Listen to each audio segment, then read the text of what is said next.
مری میں ایک دفعہ ہم گرفتار ہو گئے، ایک مناظرے کے لیے گئے، تو وہاں پر تھوڑا سا فائر بھی ہوا، تو وہ پورا ماحول بریلوی کا تھا، تو وہ بھی اور ایس ایچ او بھی سارے یہ کہنے لگے جی انہوں نے شور کیا یہ دہشت گرد ہیں جی، ان کے پاس اسلحہ ہے۔ ایک فائر ہم نے کیا تھا، انہوں نے حملہ کر دیا تو بھگانے کے لیے، تو وہ کہنے لگے جی دیکھو جی دہشت گرد ہیں جی، اسلحہ اور مولوی، اسلحہ اور مولوی، یہی سارے زور تھا۔ 150 بندہ اکٹھا تھا تھانے میں، تو ہمیں موقع ہی نہیں دے رہے تھے۔ 2-3 گھنٹے کے بعد جب میرے ساتھ بات ہوئی تو میں نے کہا عجیب لوگ ہو، موقع تو دو نا بات کرنے کی ہمیں بھی۔ جب میں اندر گیا وہ سارا علاقہ بیٹھا ہوا ہے، تو چو بھی بڑا غصے میں، تو یہ فائر ہوا ہے میرے علاقے میں، تو میں نے کہا، تو ان کا مولوی تھا عبد المصطفیٰ، اس کا نام تھا عبد المصطفیٰ، شرکیہ نام تھا، تو وہ بڑا ان کا جنرل سیکرٹری، تو کہہ رہا ہے کہ دیکھو جی یہ مولوی اور اسلحہ۔ میں نے کہا عجیب بات کرتے ہو، مولوی اور اسلحہ، یہ اللہ کا قرآن کہتا ہے نماز بھی ساتھ ہونا چاہیے، اسلحے کو تو اللہ کا قرآن یہ کہتا ہے تمہارا نماز میں بھی ساتھ ہونا چاہیے۔ دوسری بات یہ ہے، میں نے کہا کہ ہم نے یہ 300 روپے سالانہ دیتے ہیں، اس وقت کی بات تھی،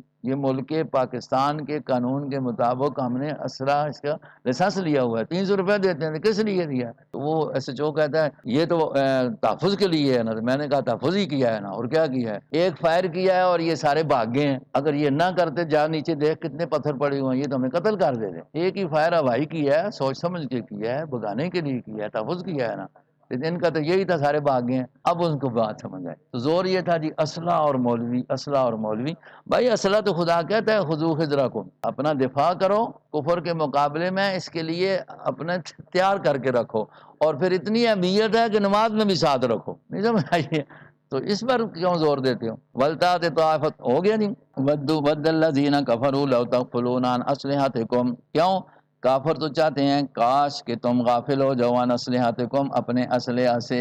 یہ بات میں نے ان کو نہیں کہی ہے، نہیں تو وہ اور غصے ہوتے نا۔ ہمارا تو یہ خیال تھا کہ ہمارے پاس نہ ہوتا، کیوں؟ ود الذین لو تغفلون، کیوں؟ تقریباً 50 ایک بندہ ہمارے اوپر ایسے دوڑ کر آ گیا نا، ہم 4 بندے تھے، بالکل گھیرے میں لے لیا۔ تو میں نے مطلب جب وہ انہوں نے اس طرح کر رہے تھے تو میں نے بھی ایک کو مار دی، وہ گر پڑا۔ اب تو انہوں نے مارنا تھا، وہ مولوی صاحب تھے، ان کے پاس پسٹل تھا ہمارے ساتھ، مولوی سردار، قاضی سردار پنڈی میں آپ بھی ہوتے ہیں، اس نے پسٹل نکالا تھے، اگر اس طرح مارتا تو 6 گولیاں تو تھی نا، 6 بندے تو گرتے ہی گرتے، کیونکہ بالکل ہمارے قریب آئے ہوئے تھے، نشانے کی ضرورت ہی نہیں تھی، لیکن اس نے بھی سمجھداری کی، تو ایک ہی فائر ہوائی کیا تو یہ بھاگے اور پہاڑ پر چڑھ گئے، اور ہم نکل کر درمیان سے نکل۔ تو ودو اگر یہ آیت پڑھتے تو پھر تو ہمیں اور مارتے۔ پچھلی بات تو میں نے کہہ دی ہے۔ ود الذین کفروا، کافر تو چاہتے ہیں لو تغفلون عن اسلحتکم، کہ کس طرح تم بے خبر ہو جاؤ اپنے ہتھیاروں سے، وہ تو چاہتے ہیں کہ تم ہتھیاروں سے بے خبر ہو۔ ان کا خیال یہی تھا